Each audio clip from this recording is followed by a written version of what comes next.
Hello बच्चों, let us read this question. This question says order of acidic strength is. So हमारे पास यहाँ पे एक कंपाउंड गिवन है जिसमें हमारे पास डिफरेंट हाइड्रोजन नेम्ड है as A B C and D, and then हमसे उनकी एसिडिक स्ट्रेंथ का ऑर्डर पूछा गया है. और हमारे ऑप्शन हैं option A D, then C, then B, then A. Option B D, then A, then B, then C. Option C D, then A, then C, then B. Option D A, then D, then C, then B. So इस question को solve करने के लिए हमारे पास जो की concept required है वो है कॉन्सेप्ट ऑफ एसिडिक स्ट्रेंथ.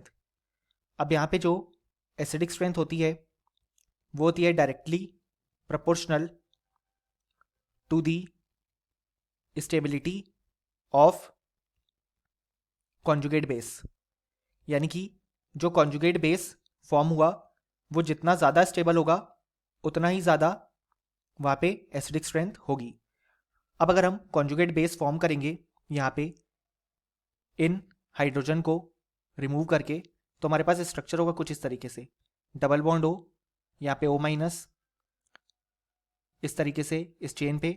अब NH3+ में से जब H प्लस रिमूव होगा तो NH2 फॉर्म होगा, कनेक्टेड. यहाँ पे O माइनस फॉर्म होगा, ये कनेक्टेड है इस तरीके से चेन में.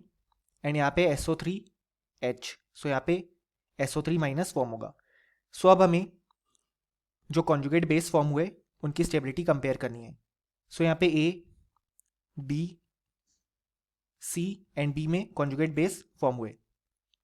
सो यहाँ पे अगर हम देखें तो जो हमारे पास पार्ट A और पार्ट D हैं वो तो ज़्यादा एसिडिक होंगे पार्ट B और पार्ट C से, क्योंकि यहाँ पे रेजोनेंस प्रेजेंट है इस तरीके से. अब यहाँ पे पार्ट D में दोनों तरफ रेजोनेंस प्रेजेंट है विथ ऑक्सीजन, यानी कि जो नेगेटिव चार्ज है वो 2 बार ऑक्सीजन पे जा रहा है, यानी कि डिस्पर्शन हो रहा है टोटल 3 बार ऑक्सीजन पे, क्योंकि एक बार ऑलरेडी प्रेजेंट है और 2 बार जाएगा. और सो हम जानते हैं नेगेटिव चार्ज ऑक्सीजन पे जा रहा है और ऑक्सीजन एक हाईली इलेक्ट्रोनेगेटिव एटम है. सो जितना ज़्यादा नेगेटिव चार्ज ऑक्सीजन पे जाएगा उतनी ही ज़्यादा उसको स्टेबिलिटी मिलेगी.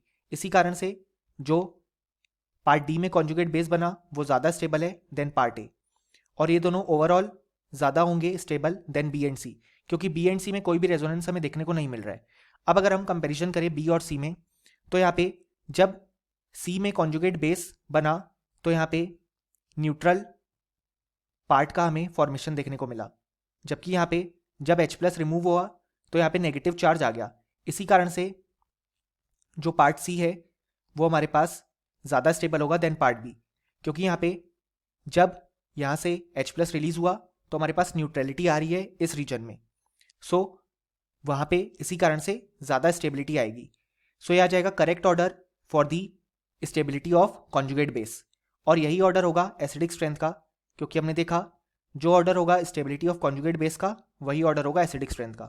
सो जो करेक्ट आंसर आ जाएगा वो आ जाएगा option C, that is D greater than A, greater than C, greater than B, और option A, B and D incorrect हो जाएंगे.